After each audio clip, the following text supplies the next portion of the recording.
Thanks very much indeed for coming along tonight, and I hope you'll be challenged by what I have to bring.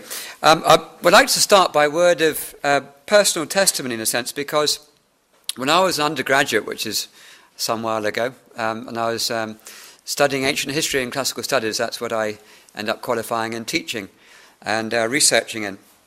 And when I was going through the classical philosophers, Greek philosophers, I kept coming across references which caught my attention, which seemed to be earlier understandings pointing towards evolutionary theory. So I sort of collected a few of those references, didn't do much more about it at the time, and but it kept buzzing away in the back of my mind over a number of years. And it was in the last years I began to seriously dig around and go on a quest, researching, particularly in the last 3 years in the National Library here in Edinburgh, and tracing things through. So it's actually been, I suppose, on and off, a 25-year search for me. And what I discovered caused me to have a long look at my understanding of evolutionary theory. Now, just looking at this first slide, exposing the roots of evolution, part one. So you might be different positions tonight. You might think, well, you don't necessarily agree with evolution, or you partly agree with it, or you might think it's absolutely fantastic and it's foolproof, and it's sort of like 2 + 2 is 4, or the law of gravity, or something like that. Well, I want to give you, first of all, a quotation from Julian Huxley, who was descended from Charles Darwin, from Thomas Huxley, who was Charles Darwin's bulldog. He was a main spokesman for Charles Darwin at the time. He said, Darwin's theory is no longer a theory, but a fact. And it might be that some of you are absolutely convinced of that. And that's one position. However, some scientists take a completely different view, in particular in the last 10 years. Here's a quotation by Professor James Shapiro, who's a leading bacteriologist, University of Chicago. He says, for those scientists who take it seriously, Darwinian evolution has functioned more as a philosophical belief than as a testable scientific hypothesis. This quasi-religious function of the theory is, I think, what lies behind many of the extreme statements that you have doubtless encountered from some scientists opposing any criticism of neo-Darwinism in the classroom. It is also why many scientists make public statements about the theory that they would not defend privately to other scientists like me. Now, that is quite a challenging quotation.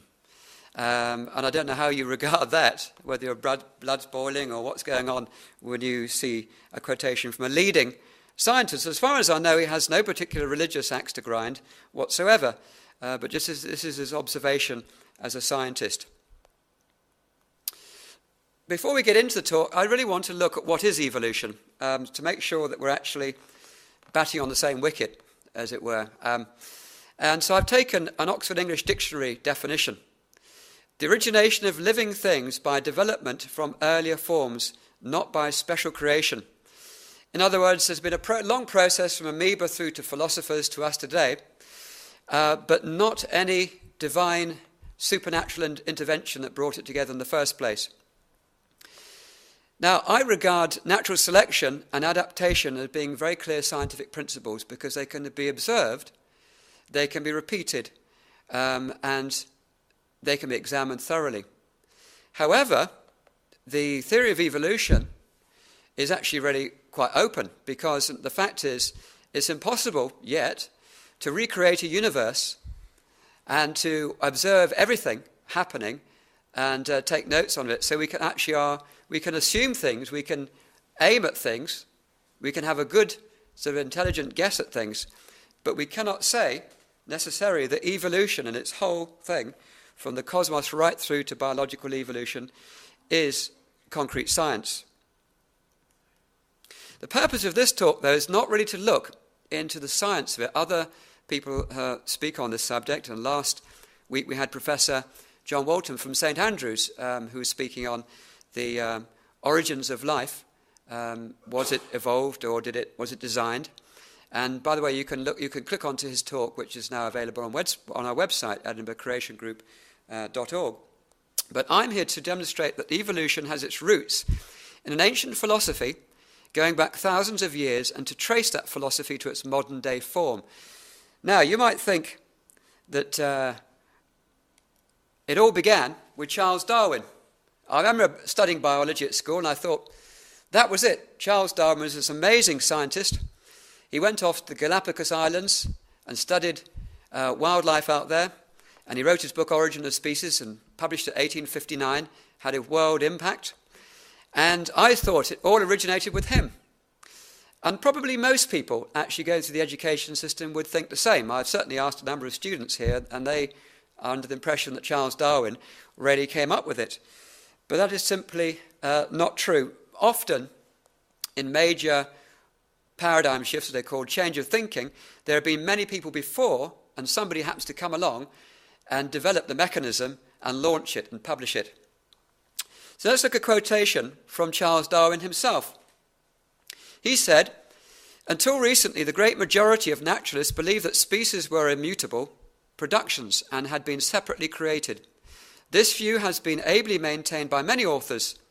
Some few naturalists, on the other hand, have believed that species undergo modification and that the existing forms of life are the descendants by true generation of pre-existing forms.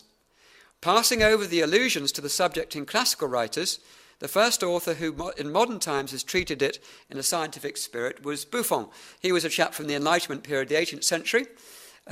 He was influential, along with people like Voltaire and others, for David Hume, who became the father of the Enlightenment movement here in Edinburgh. But this is the Origin of Species, 6th edition, 1888. Now, it seems to me that Charles Darwin was under pressure from a number of people to say, look, put all the cards on the table. It wasn't just you. The credit is not just you, but there was actually a whole lot of other people before you who were discussing this subject. In fact, Charles Darwin, in his preface to the 6th edition, lists 21 or 22 scientists before him who held to this theory of evolution. The passing over the allusions to the subject in classical writers is what's going to be my thing I'm going to retarget on tonight. And he does actually, in this footnote, mention Aristotle. And he says, we see here the principle of natural selection shadowed forth. And what are those? That references to Aristotle's physics. And Aristotle is actually quoting something from a chap centuries before him called Empedocles. Talking about teeth, he's talking about animal forms evolving by chance, well, it doesn't use the word evolving, and discusses the development of teeth. Let's look a bit further on. Let's wind the clock further back than the classical Greek philosophers, right back to 1200 BC in India. Now, India had their own sort of enlightenment period, which went on for centuries. And here's a classic case of one chap, I guess, who was an agnostic. And he's saying, whence is this creation? The gods came afterwards with the creation of the universe. Who then knows whence it has arisen? Whence this creation has arisen? Perhaps it formed itself, or perhaps it did not. The one who looks down on it in the highest heaven, only he knows, or perhaps he does not know. So you might be a person just like that tonight, who's agnostic. You're not quite sure whether there's an intelligent designer behind it or whether it all evolved by itself. Well, you're in the same boat as this guy 3,200 years ago. Now, we're going to look, and this might be quite strange for you to even consider, looking to Indian Brahmins into Hinduism going back thousands of years ago. And I'm looking at this section now, I've called the rise of the pantheistic evolutionists, who in my understanding and research, were the forerunners of evolutionary thinking. Now, pantheism, just in case you're not sure what that means, is basically the Hindu or pagan concept that God is everything.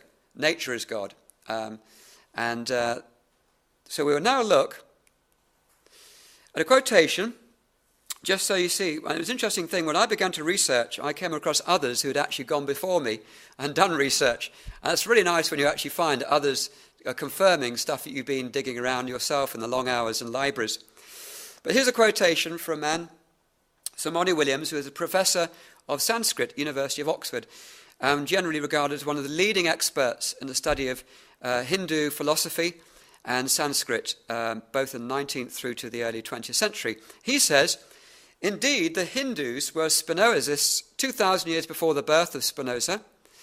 Darwinians centuries before the birth of Darwin, and evolutionists many centuries before the doctrine of evolution had been accepted by the Huxleys of our time, and before any word like evolution existed in any language of the world. Now that's quite a statement. So now let's look at the source material of the Hindus. Well, they have a number of writings, the main ones being the Rig Vedas, written between about 1400 and 1000 BC, the Upanishads, written between about 800 and 400 BC, Bhagavad Gita, about 500, Laws of Manu, about 200 BC, and the Mahabharata, between 400 BC and probably about AD 100. And within these scriptures of the Hindus, it's a combination of both religious thought and philosophical thought that come together. Bear that in mind as we go through. One of the first things you have to point out, if we're looking first of all at the cosmology before we even get into the biological understanding, is that the Hindus had an idea of an eternal universe, a cyclical universe. In other words, it's depicted there, as you see, as a serpent with a tail in its mouth, kind of like a circle going round and round and round. The universe has an apparent beginning, has an end, starts again after a gap, has an end, has a beginning, has an end, and continues. Interesting enough, people like Sir Fred Hoyle, who was a very well-known astrophysicist, was very keen on the idea of an eternal universe. People sometimes called it an oscillating universe, or other names were given to it. No doubt, and I've seen some articles in Scientific American and also in New Scientist, that there are people even discussing the possibility of an eternal universe all over again. The popular view at the moment is singularity. Big Bang begins and it has just one start. But watch that space. So that's what the Hindus and most of the pagans believed in. Now then, let's look at another thing. Now, in Hindu understanding, you had what's called a Trimurti, which is the gods of Brahma, Vishnu, and Shiva. Now, for the religious people, they were seen as gods, but for philosophical Hindus, Brahmins, they were also seen as principles. Brahma was seen to be the creative principle, Vishnu was seen to be the preserving principle, and Shiva the destroying principle. And if you see this diagram here, you see the circle representing the eternity of the universe. Within that, you're supposed to have the sort of equilateral triangle of these three gods or three principles. And our present universe takes place within those principles. Now let's have a look at one of the early quotations of the Hindus. The beginning of our present universe, an atomic particle. It says, he, that's Brahma, that's the creative principle, becomes the size of an atomic particle and brings to life this whole universe. In other words, you have this understanding, it began, our present universe, as a tiny particle, and all that was needed within that particle for the whole universe and life and everything was contained within it, in that creative process, and everything came from it. They have a kind of a Big Bang. It says here, and this is a reference probably about 3,400 years ago, from the Vedas, after hundreds of millions of years, he, that's Brahman. Brahman, by the way, in Hindu thinking, is the entire universe, with a consciousness within it. Split the egg, as they refer to, into parts, making heaven out of one and the earth out of the other. A lot of the pagan cultures referred to a cosmic egg as the beginning. They had quite poetic and different explanations of it, quite amusing accounts, but essentially over and over again there was that kind of understanding in a kind of a simple form. They had an understanding of this expanding universe. It says by tapas, that's the heat or power of meditation of Brahman, which is the universe, attains expansion, and then comes primeval matter, and from this comes life. In other words, what you have within the universe itself, Brahman, you have both consciousness and you have this creative principle at work, which is not the same, by the way, as a supernatural creative thing about God outside the universe creating it, as the Judeo-Christian understanding. But it's contained within. It expands, and primeval matter and life comes from that. They have a concept that it doesn't just start as an atomic particle and expands and blows apart, but you also get this thing. It says here, these, that is the creative processes that the universe goes through, in succession acquire the attributes of the immediately preceding ones from which they have originated. Each has not only its own special attribute, but each succeeding one has the attributes of all the previous ones, and that's from the Mahabharata.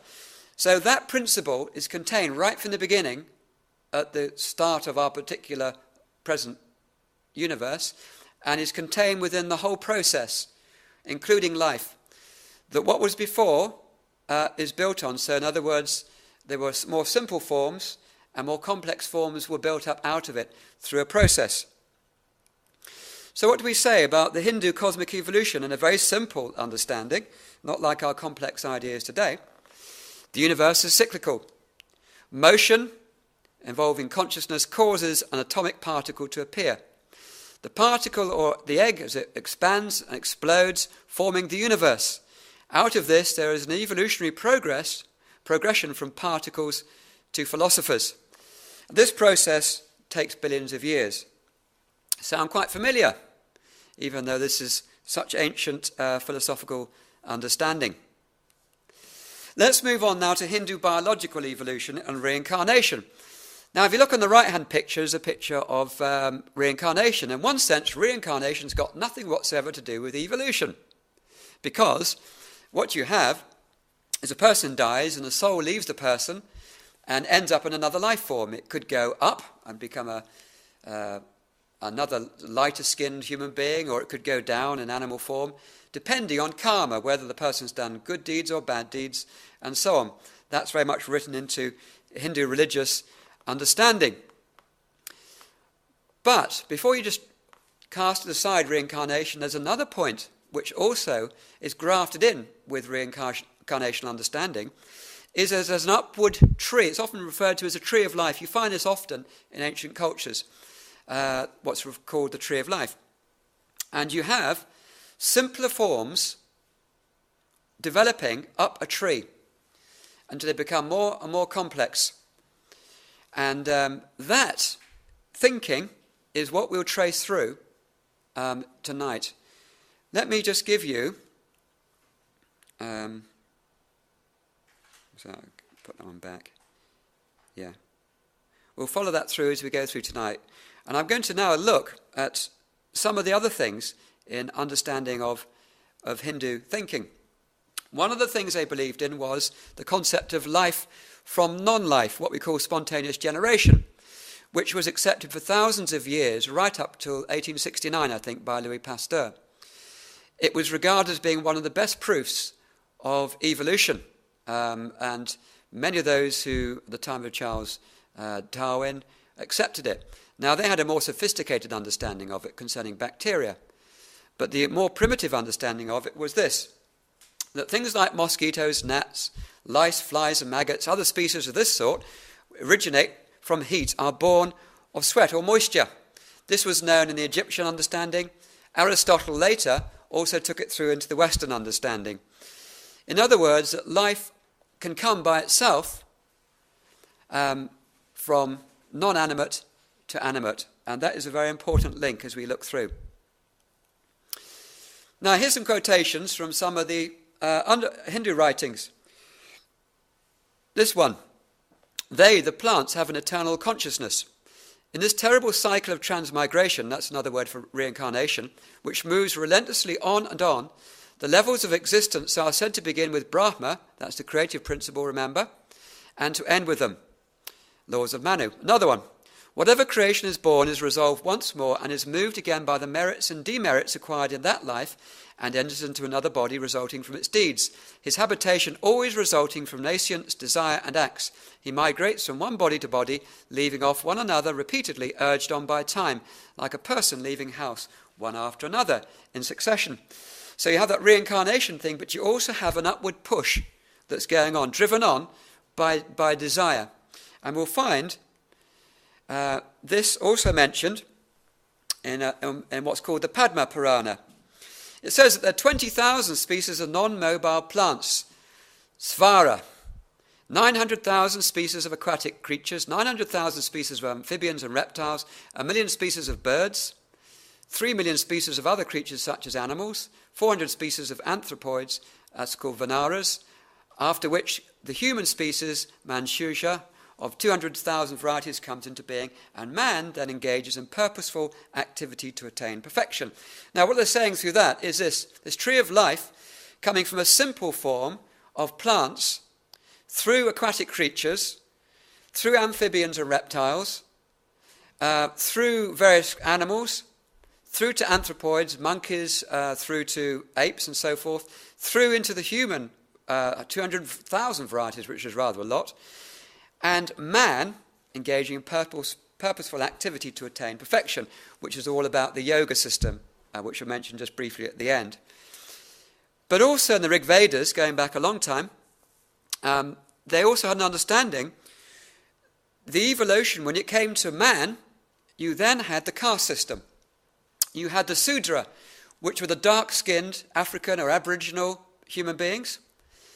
And then this evolution took place through into then the Vaishya, which are a lighter skin, through to the Kshatriya, which is more the warrior caste, lighter skinned again. And finally the Aryans, the white-skinned Brahmin, who were the philosopher kings and the priests, as it were, of Hinduism. Now, interesting enough, when you look, and I'll be dealing with this in the second talk I'll be doing in November, you will see something of that after Charles Darwin was accepted and through into the 20th century, culminating sadly with the final solution and Hitler's kind of ideas. But you see this whole drive with a supreme Aryan, the top of the evolutionary understanding. And in those days, time of Darwin and through to the 20th century, it was told by some people that you could never possibly have, say, an African being a professor of science or something, or government or anything like that, because they were not highly evolved enough. As I said, that's quite a touchy subject, but we're going to look at that, fruits of evolution, later on in the series. But just to show you the roots of some of these things. Swami Vivekananda was a famous Hindu expert and scholar who came over and wowed Britain in his tours, and also in America, in Chicago. A quite extraordinary man, incredible memory he had, and he seemed to be one of these people who could dip into all sorts of things and memorize things so quickly. I wish I could do that. But this is something he said as a leading scholar representing Hinduism and speaking to the West. What is the cause of evolution? Desire. The animal wants to do something, but it does not find the environments favorable and therefore develops a new body. Who develops it? The animal itself, its will. You have developed from the lowest amoeba. Continue to exercise your will and it will take you higher still. The will is almighty. If it is almighty, you may say, why cannot I do everything? But you are only thinking only of your little self. Look back on yourselves from the state of the amoeba to the human being. Who made all that? Your own will. Can you deny then that it is almighty? That which has made you come up so high can make you go higher still. And that was a speech in London, 1895. And of course, the end product with evolution, once you go through all this this evolution right through the whole lot, you end up with the spiritual evolution of yoga. And they have so-called 7 energy centers in the body, beginning at the base of the spine, right through to, you've probably seen Hindus with a red dot on their heads, the third eye. And enlightenment, where you become as God. You merge with Godhood. And that is the ultimate in Hinduism, and that's the spiritual evolution part of it. Well, now let's look at going west and Pythagoras. Now, he's probably known, most of you, probably because of theorems to do with mathematics, or in some cases, some of you may have heard of his understanding of music or sound and that type of thing. All quite fascinating. Not much is actually particularly known about him because he didn't actually leave any writings. But his disciples wrote about the things that he taught and his philosophies and his ideas. He spent 22 years in the Egyptian pyramids, with Egyptian priests, studying under their philosophy and religious ideas. Then he went to Babylon, and for 12 years he studied under the Chaldean priests and the Persian magi and others. But what's particularly interesting, as I dug around, I found that he also studied with the Brahmins, the Hindus. And here's a reference from Clement of Alexandria, who studied, he was a Christian, but he studied at the famous school of Alexandria, which was a Neoplatonic school in Egypt in the 3rd century AD. And he said Pythagoras was a hearer of the Galatai and the Brahmins. And Iamblichus was Pythagoras' biographer of some centuries after. Pythagoras travelled widely, studying the esoteric teachings of the Egyptians, the Assyrians, and even the Brahmins. And there are two of them. There are other references too in the ancient sources to Pythagoras being influenced by the Brahmin Hindus. We can see some of the influences in Pythagoras' practice. He believed in reincarnation, which is very clearly a Hindu root. Asceticism, very much like the Hindu gurus practice today. Vegetarianism. It was a taboo to eat certain kinds of beans. You might think that's a bit odd, but anyway, they did that. And you would find in also some Hindu understanding, some of the gurus, the same thing. They weren't allowed to cut their nails or their beards or their hair. And again, if you look at some of the gurus, they have the same understanding. Mathematical theorems were discussed and worked through. The same with Vedantic philosophy in ancient India. And the music and study of sound also likewise with the Hindu Brahmins. Just in case you just think I'm getting too carried away, here's some of the leading scholars who did some investigation concerning this. And the first quotation is from Sir William Jones, who was a pioneer of Western study of Sanskrit. And he kept in touch with a chap called Lord Monboddo, actually from the Enlightenment period here in Scotland. We'll hear more about him later. He's a key figure. Back and forth they wrote letters.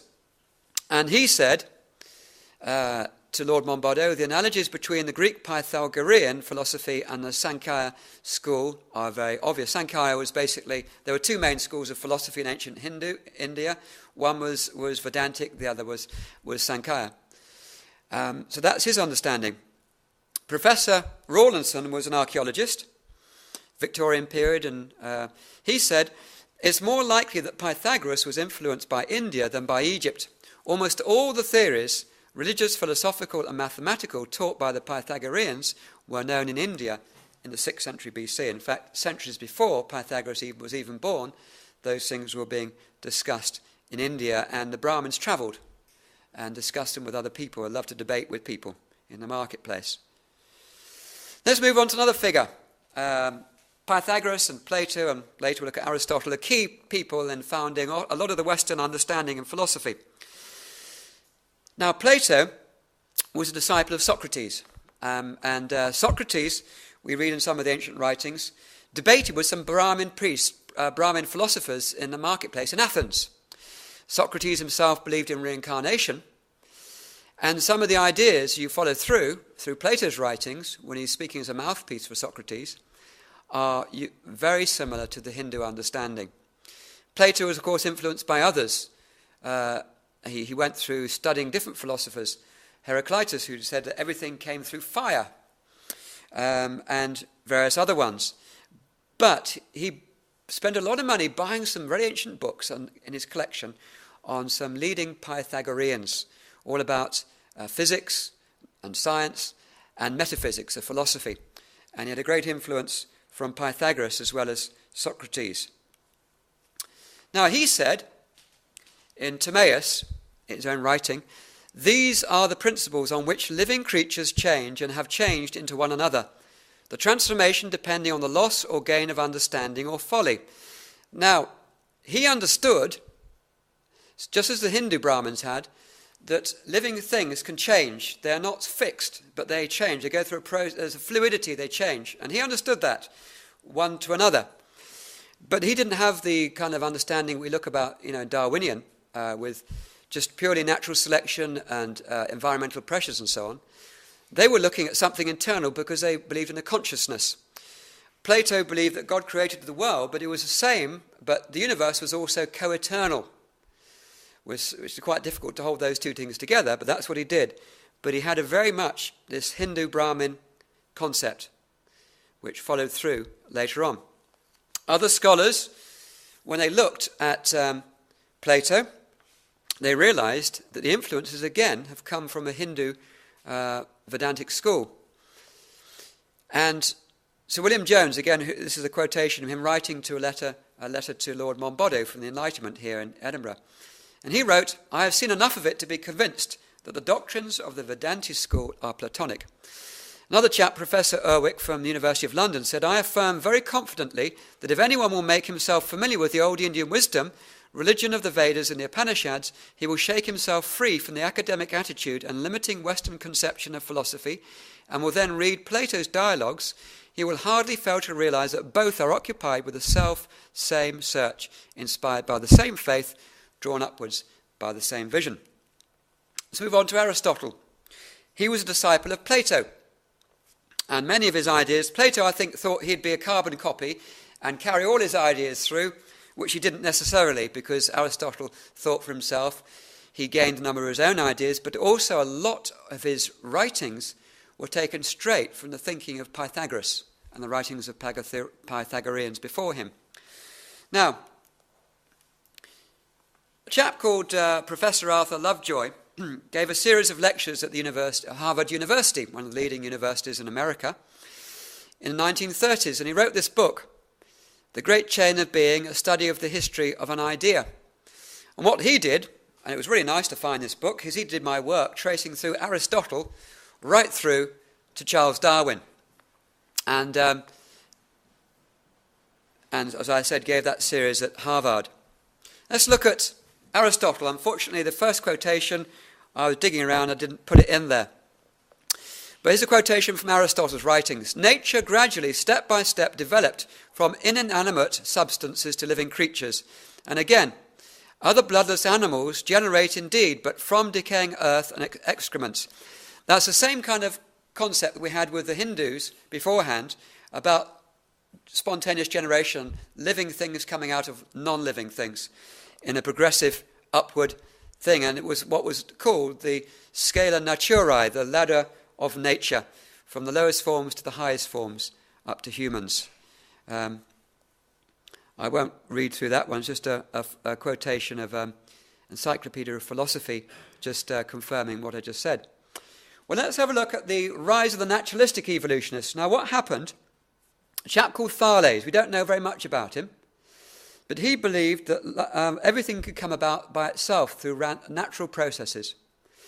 And he was contemporary with Pythagoras. Remember I mentioned, for those who just joined us, Pythagoras came via Hindu understanding, and he was a pantheist, that he believed that God was the eternal universe. Now, Thales broke away from that route, and he decided everything came by itself. And then we have a number of other people that came through this line. Anaximander, who said that animals come into being from moisture evaporated by the sun. Humans originally resembled another type of animal, namely fish. Now, you begin to get a few things you can recognize here concerning evolution. Empedocles, he was a chap that Aristotle quoted. And Aristotle says, Empedocles says that the greater part of the members of the animals were generated by chance. In other words, he went that it was not some consciousness, it was a chance, randomness process that was going on. And then he said that many races must have been unable to beget and continue their kind, for in the case of every species that exists, either craft or courage or speed has from the beginning of its existence protected and preserved it. And like the Pythagoras, he believed in reincarnation. So even though he was very much a naturalistic philosopher, he held on to that Hindu, Pythagoras, Plato kind of understanding. Democritus, I'm not going to give you any quotes, otherwise we'll be here all night, but he was generally regarded as the father of the atomic theory.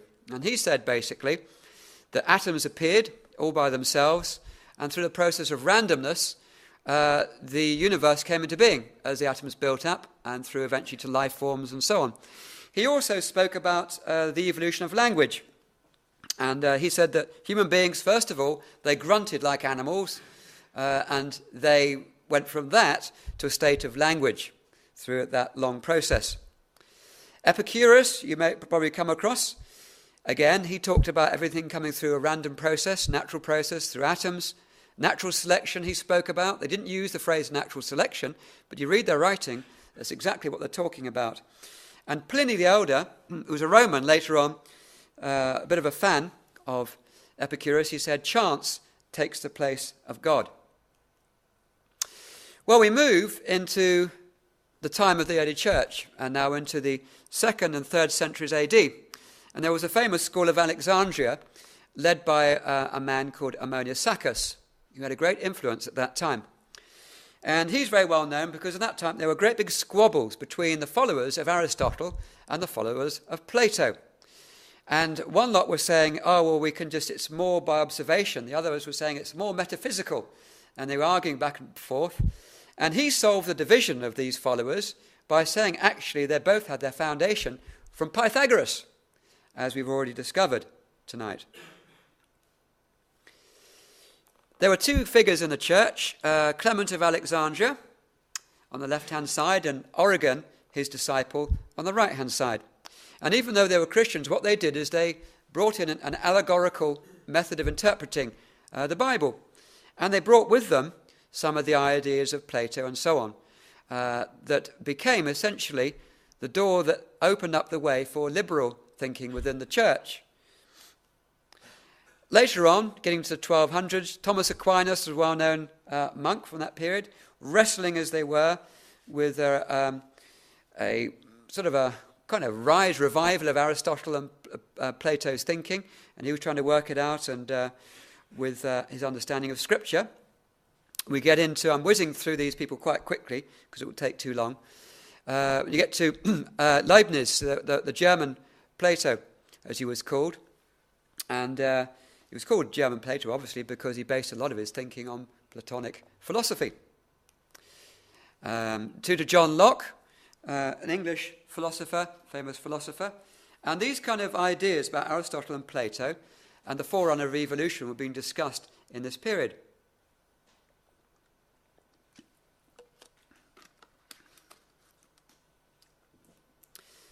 Now, we get to an interesting part. And Sir Francis Bacon, founding of the Royal Society and modern Freemasonry. You think, what on earth's that got to do with evolution that we've been talking about and these ideas which go right through from the early times?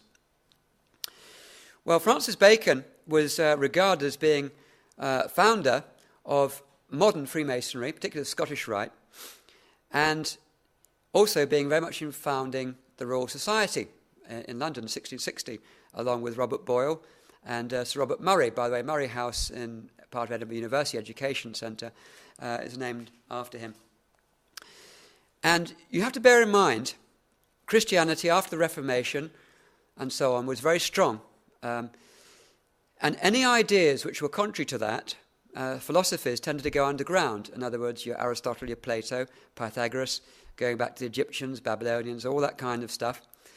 So some people kept a veneer of Christianity on the outside, but within a hard core was still the philosophy was kept alive. The ancient philosophy was kept alive.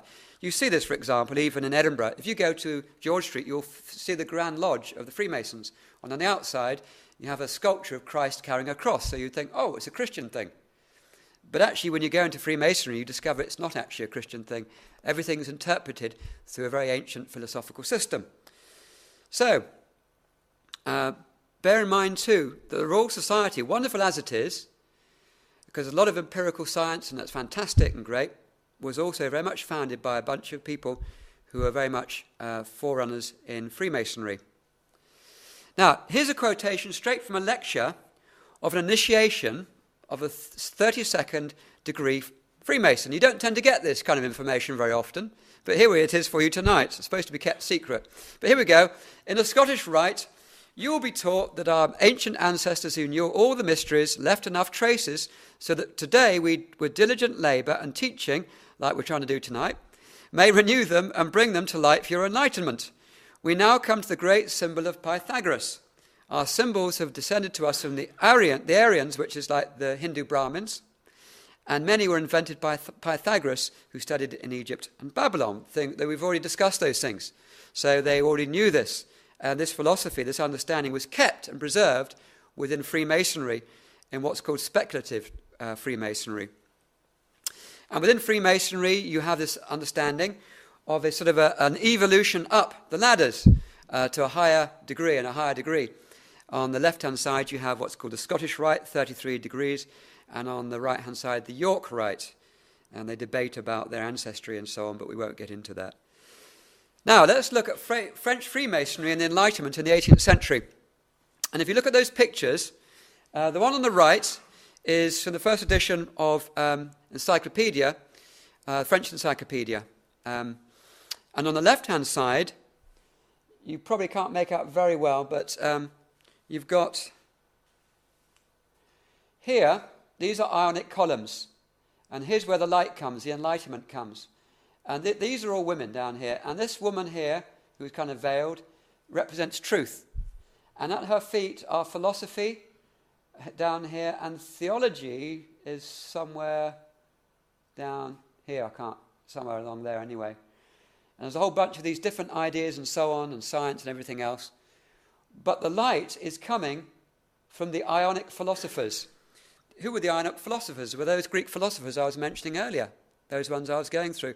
So the French Academy of Science came via that line, and most of the people that were there on the board, the committee for the French Encyclopedia, were Freemasons.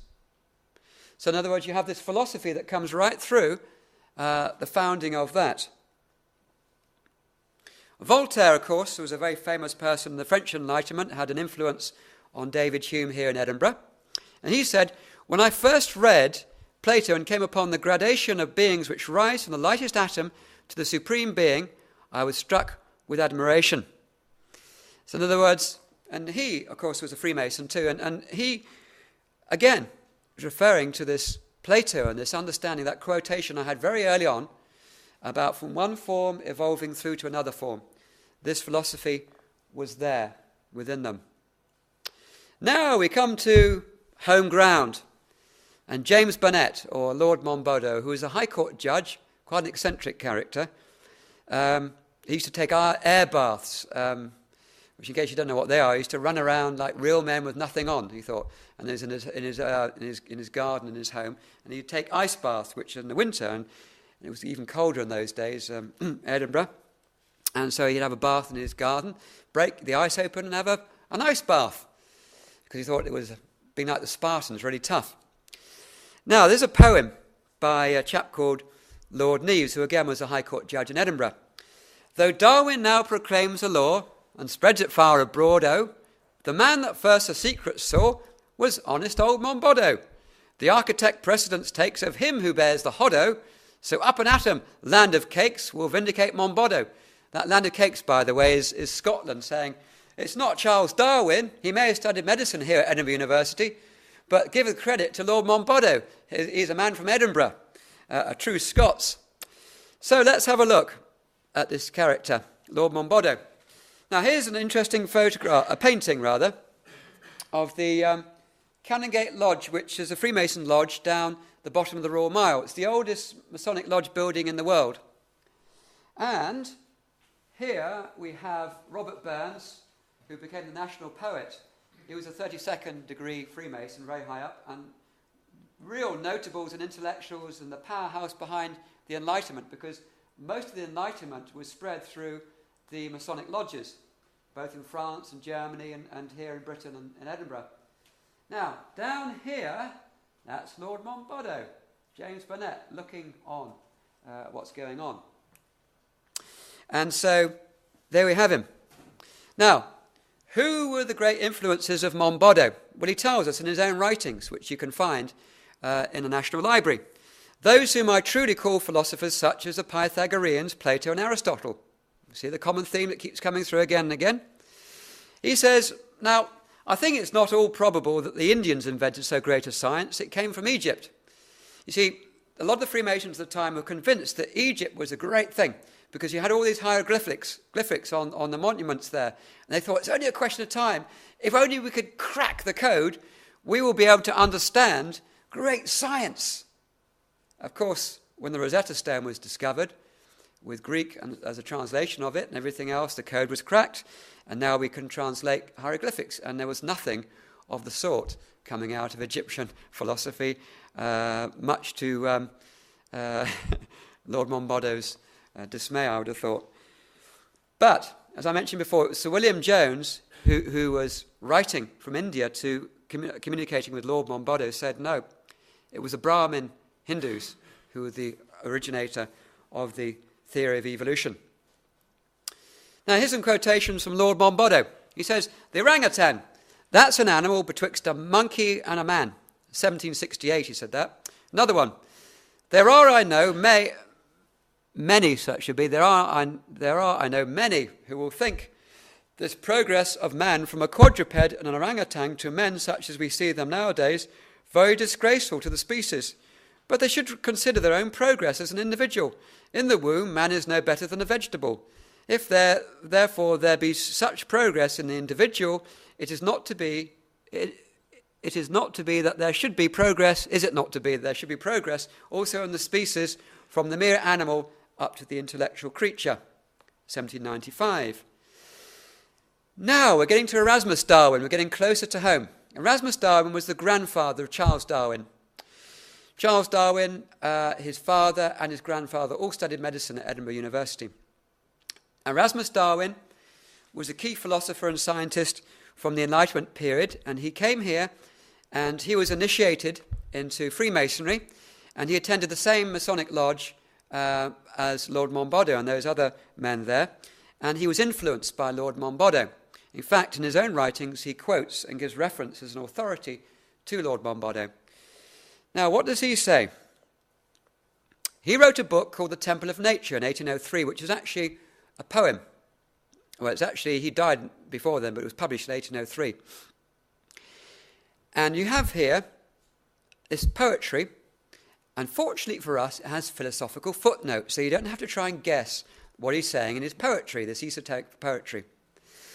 But he says, in the Eleusinian mysteries, which came from Egypt, the philosophy of the works of nature with the origin and progress of society are believed to have been taught by allegorical scenery explained by the Hierophant to the uninitiated, which gave rise to the machinery of the following poem.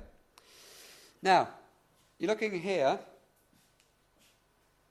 You can't really see it very well, but you have to take my word for it. There's a woman behind a veil with 3 breasts.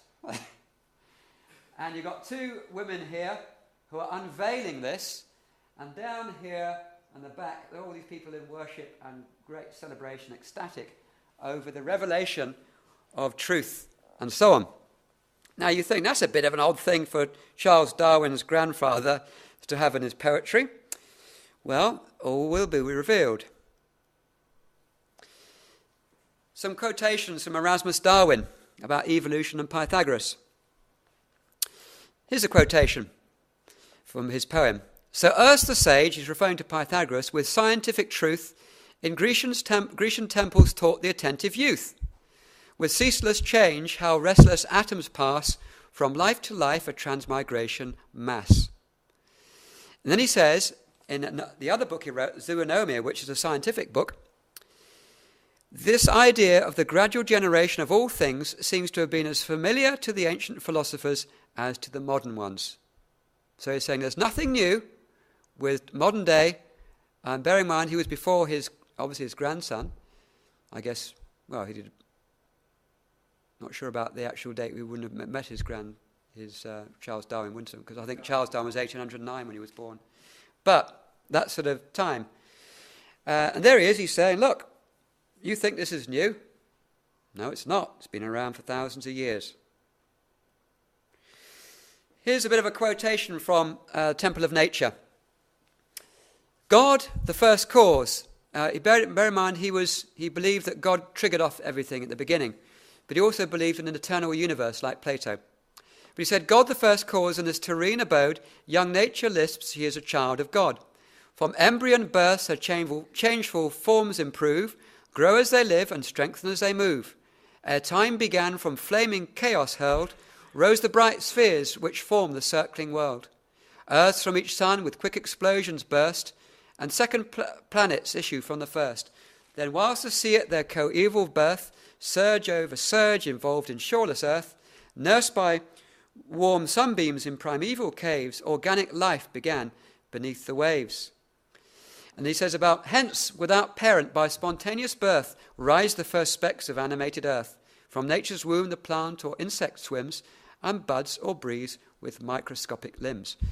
So basically, he does have a first cause, a sort of understanding of God, but as a deist, which meant basically it's a cause there and everything carried on. But nevertheless, you have evolutionary understanding in here. And that last quotation there from Philosophical Footnotes, The Temple of Nature, basically says he believed an eternal universe that had a beginning. He talks about like a big bang explosion, and out of that comes the system, the solar system out of the sun and everything. And then he says that comes to an end, and then it starts all over again, and on, just like the Hindu way of thinking. Now, here's a quotation from his scientific work, Zoonomia, 1794.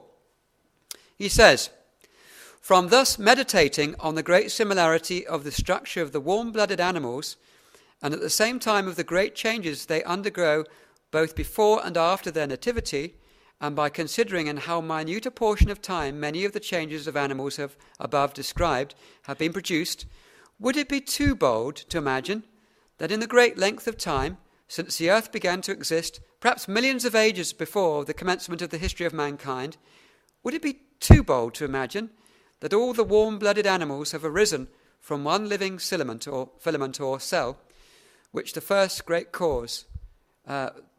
great first cause endued with animality, with the power of acquiring new parts, attended with new propensities, these old words, directed by irritations, sensations, volitions, and associations, and thus possessing the faculty of continuing to improve by its own inherent activity, and of delivering down those improvements by generation of its posterity, world without end. So he's basically saying that all living things came out of one single cell. That's basically through a process of evolution. I won't read that, but basically he refers to David Hume, the atheist in Edinburgh, who also thought everything could have evolved by itself, but through completely natural processes. Both Erasmus Darwin and Lord Monboddo was friends of David Hume, disagreed. He said there was some sort of cause, a sort of a deity of some sort, whereas David Hume said there was some sort of first cause, but not, some sort of supernatural something. And that's a kind of a similar idea we got there. Conclusion then. The theory of evolution came originally from the Hindu Brahmins. We've seen that as we've gone through tonight. Secondly, this pantheistic form of evolution, that is pantheistic for those who weren't here, means that God is everything, the consciousness in everything, was passed down by Pythagoras to the Greeks. Thirdly, that Thales and his Ionic school of the naturalistic Greek philosophers branched out from the pantheistic evolution to naturalistic evolution. Part 4, Plato and Aristotle's evolutionary ideas were dispersed through the Alexandrian school in Egypt in a time when Christianity was coming to its ascendancy. The ideas were followed through into the Middle Ages, Renaissance, and into Freemasonry, where they were preserved. Bear in mind, I mentioned to you, Christianity had become very strong, so the ancient philosophy of this whole thing was kept, but it was kept within the secret societies. Freemasonry and Enlightenment, bear in mind as I looked there, the powerhouse for the Enlightenment in Europe were the Freemason lodges. And there was a rebirth of this philosophy of evolution which developed. And here in Edinburgh, Lord Monboddo, who a lot of Scots regard as being a father of human evolution and anthropology and evolution of languages, and Erasmus Darwin, the grandfather of Charles Darwin, carried the philosophy forward until we get to Charles Darwin, who developed the idea. And as I said right at the beginning, we started with Charles Darwin, we've ended with Charles Darwin. And in his first edition, 1859, of Origin of Species, it would appear that he was the guy that came up with the whole idea. But as I said, a number of scientists pressed him and said, you weren't the chap that came up with this idea. It's been around a long time before you. So I think grudgingly, in his sixth edition in 1888, he lists 22 scientists before him. And he even, as I said at the very beginning, made allusions to the classical writers, the classical Greek philosophers. And for those who weren't here at the time, I passed through from the classical there to the Hindu Brahmins and traced through to the Greeks through this whole process. So, what do I think about this? My personal conclusion is that evolution is a development of a religious philosophy rather than science. Here's a quotation from Professor Wolfgang Smith, University of Oregon.